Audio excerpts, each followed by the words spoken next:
the top line, the end of the line, and we're going to have more cases like we did yesterday. We're inquiring about partial yad or an implied yad.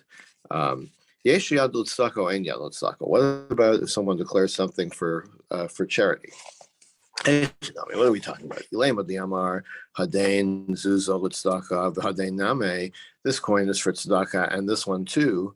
So then that's clear what he means. That's not a yad. That's an actual declaration about that. In the same sentence, he's declaring it. This second coin is also for tzedakah. So the question is about a person who says Hadain v'lo amar nami. This coin is for tzedakah and this one. But he didn't say this one too. So Hadain ali tzedakah chamar. Does he mean this one too, or Dilma v'Hadain? Or maybe what he means by and this one l'nafkusa b'yom hakamar. He means to say that it's like this one's for tzedakah, and then there's this one, which I'm going to use for something else, is the implication. But he didn't finish his statement. So because he didn't finish his statement, we don't know. And we have to assume, or we can't assume, that he designated it for tzedakah. So maybe we'll say that, well, tzedakah is connected to karbanos because it says beficha, asher dibarta beficha, which you say with your mouth, right? It uses the word beficha with karbanos and tzedakah. Ma karbanos yesh lahen yad, av tzedakah yesh lahen yad.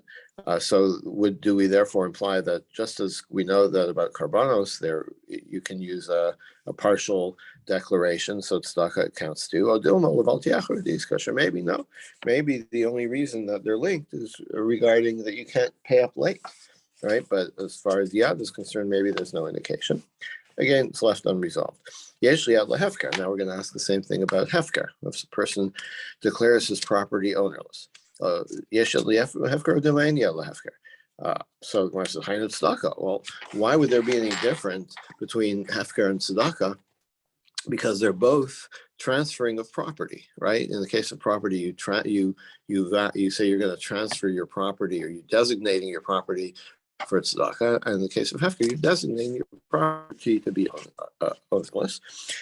So when it says imtum salom hakamar, he's saying like based on an assumption. In other words, imtum salom or yesh yad l'tzedakah. If you want to say that there is a partial declaration for tzedakah, that counts, de'ein hakesh l'nechsa.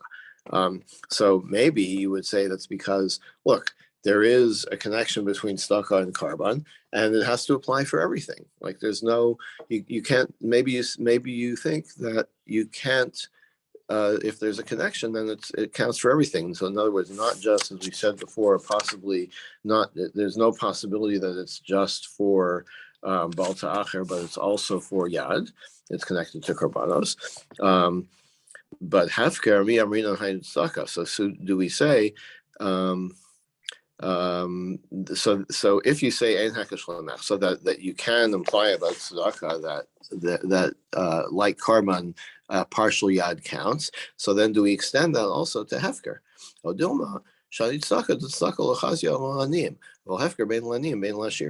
there is a difference between hefker and tzedakah. Tzedakah, you're designating property not for everyone, but only for the poor, right? For people who qualify for tzedakah. But hefker doesn't matter, rich or poor. Anybody can claim ownerless property. So maybe that would be too much of a reach to say that that's connected to karbanos. Only tzedakah is connected to karbanos, and it doesn't teach us anything about hefker. Okay, so none of these things are answered. We don't know. And we're going to move on to the next question. By Ravina. Ravina asks, Yesh yad l'vesa kisa ola. What about designating a bathroom? Okay, so what quality of a bathroom we're talking about?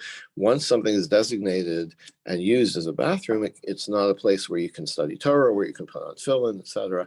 And by the way, the bathrooms we're talking about are outhouses, right? Where the actual, fecal matter that's deposited there stays there. It's probably not, or so I've read. It may not apply to a modern indoor plumbing bathroom where the offensive material is removed immediately. But anyway, we'll just talk about bathrooms in general. So what's the question? If you say that you're talking about, I'm designating, this shed as a bathroom and also this one. So then, how basic that is a full declaration. Same questions we asked before. So what is the case that we're asking about?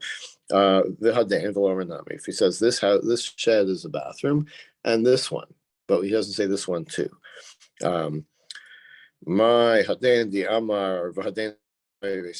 So is he saying when he says and this one, does he mean this one too? Odoma my Vahaden the Tashmisha Balmakamar. He was in the middle of saying, and this one I'm going to use for something else. This will be for storing wood. Okay, but he didn't finish the sentence. So that's the same question we had before.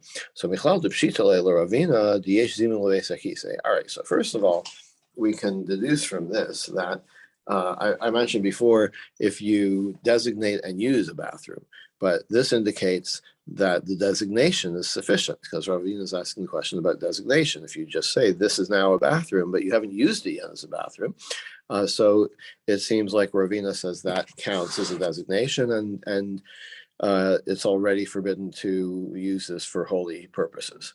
Ravina, but Ravina, we saw somewhere else, isn't sure about this. He's another brisa says, if you designate something as a bathroom, what about it? Like you didn't use it yet, then what about it? Or you designate something as a bathhouse, which has similar rules, but you didn't use it yet. No one used it yet for a bathhouse. Zimun Moel, does the designation itself, does that work, and it's now considered legally a bathroom or a bathhouse, or maybe it doesn't count until it's actually used as such. And this was asked by Ravina. So how come in our case, where Ravina seems to be clear that the designation is what we're talking about? He's asking about, well, if you designate one and partially designate the other, but that implies that the designation works without use. So Gemara says, Ravina chada migo chada kama baile. He's asking both questions. Zimun moel or zimun moel. First, he's asking, is it enough to just designate the bathroom without using it? And if you say that it is enough, then yesh yadoenia. Then we can ask the question about what about the partial declaration.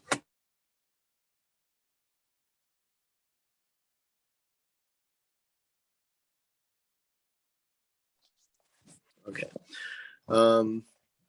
Okay, and so we're leaving that there, and we're going on to the next bit of the Mishnah. So in the Mishnah, Menuda Nilocha, Rabbi Akiva, what was the case again? For a second.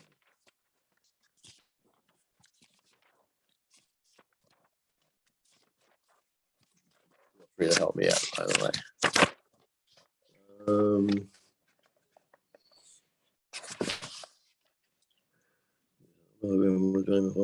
Oh yeah, okay. So all the cases in the latter part of the Mishnah in which there was a missing piece, like the partial yad. So Rabbi Akiva was stringent about this. He wasn't sure, so he said, we're going to treat this as a full vow. Amar Abaya says, Mother Rabbi Akiva lenient malchus. Rabbi Akiva says, yes, we're going to treat this as a vow, but we're not going to give shein halakha. We're not going to apply the punishment of lashes because we're not really certain that this was a valid vow. Dim Kain, nitne Rabbi Akiva machmir. When we get that from the language of the Mishnah, it's Rabbi Akiva chochech lahachmir. He was like sure, he was unclear, and so he leaned towards a strict view. But if he really meant that it's like we completely consider this a vow, and to the extent that we give the full punishment if you violate it. So then it would have said Rabbi Akiva Machmir. Like, not that Rabbi Akiva leaned towards being stringent, but he was actually stringent.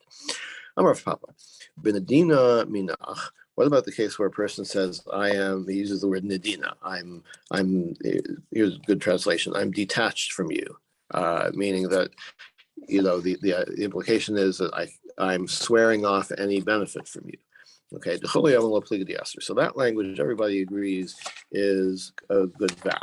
Mishamtana minach, I'm like excommunicated from you.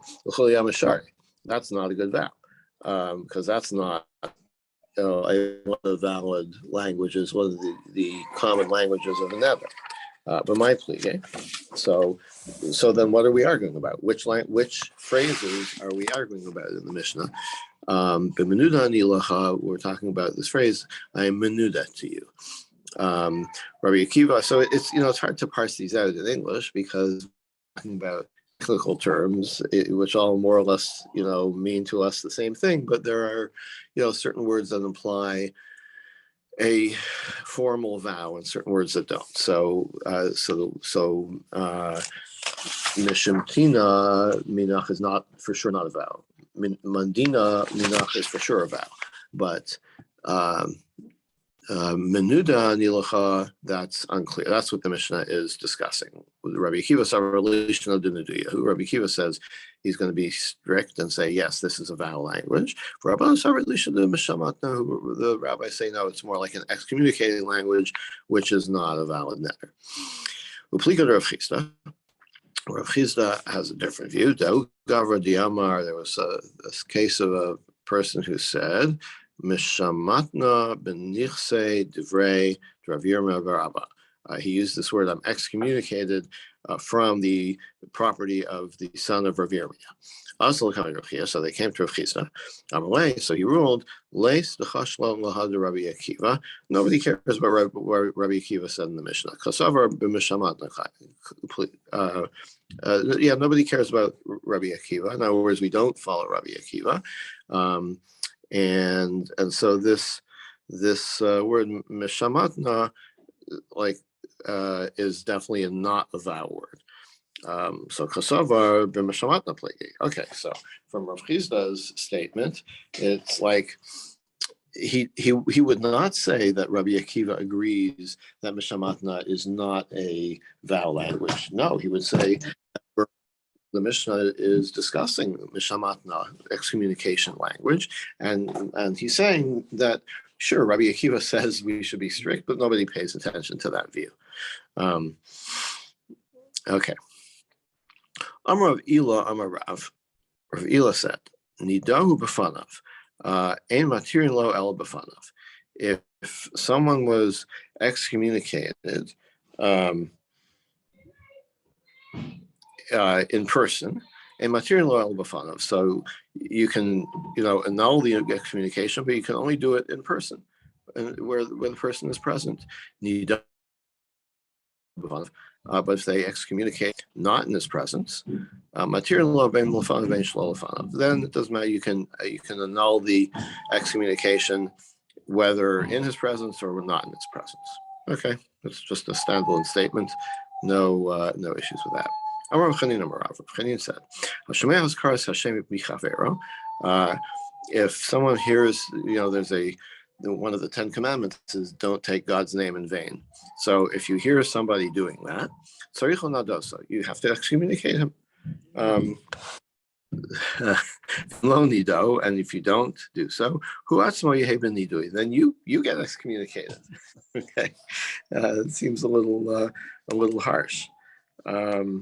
And it's also unclear, can I excommunicate somebody? It sounds like something that should be done by the court, right? So I suppose that it means, you have to take the steps to report this to the authorities.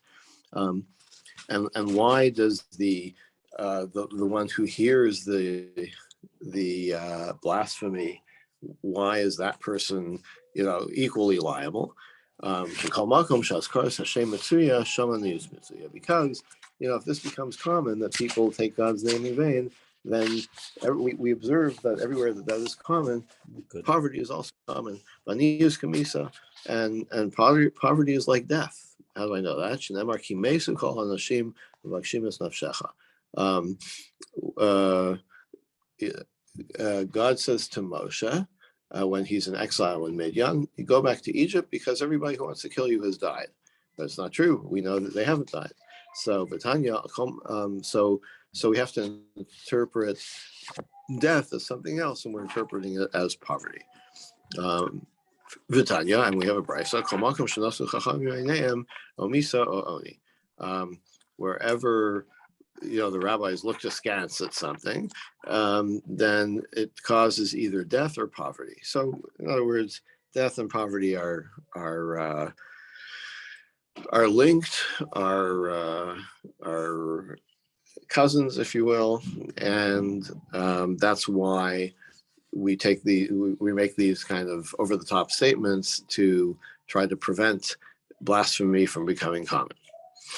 Amar Rabbi Abba said, Havaka imna kamed Rav Huna. I was before Rav Huna, Shamal lohach itza de apkas kras Hashem levatala. And we heard a woman who took God's name in vain. Shamta b'sharla la'alter ba'apa. He, right there on the spot, he excommunicated her, and then he removed the excommunication. Shmami Natzla. So what's going on here? We have 3 lessons from here. Shmami no First, we learn the obligation that you have to excommunicate someone who takes God's name in vain. And we see that by the fact that he immediately annulled the excommunication while she was still there, indicates that it had to be done while she was there.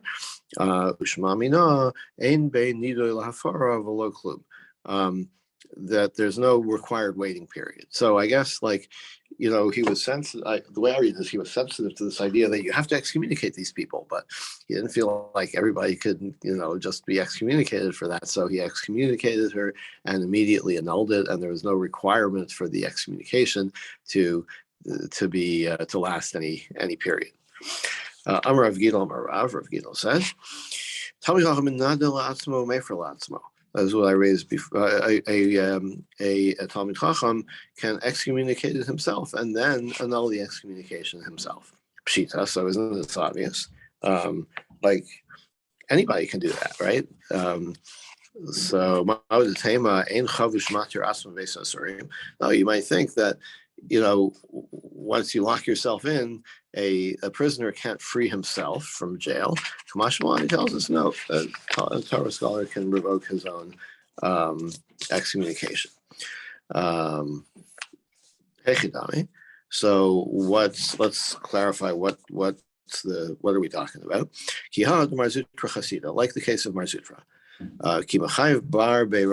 When he excommunicated any one of the students, first he would excommunicate himself, and then he would excommunicate the student. When he got home,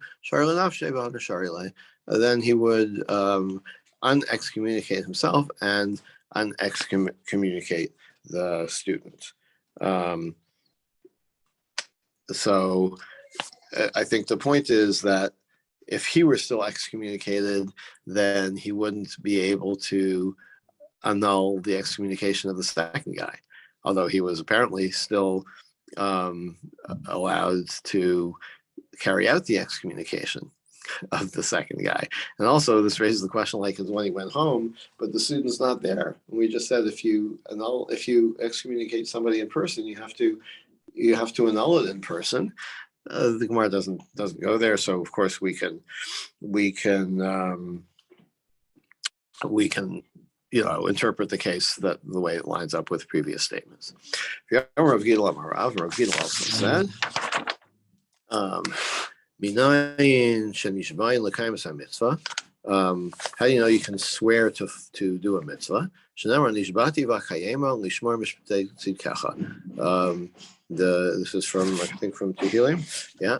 I swore to keep your commandments, your righteous commandments. So sounds like you can swear to do a commandment. Hello, Mushba b'yom Har Sinai. But this contradicts the idea that you cannot do this. And generally, we assume that this is called Mushba b'yom Har Sinai. You've already taken that oath. You can't take an oath a second time. It's not effective, right? You're considered having already accepted the Torah. All the 613 commandments you've already sworn to accept. So what is the idea that you can swear again to accept them? It shouldn't be effective. It's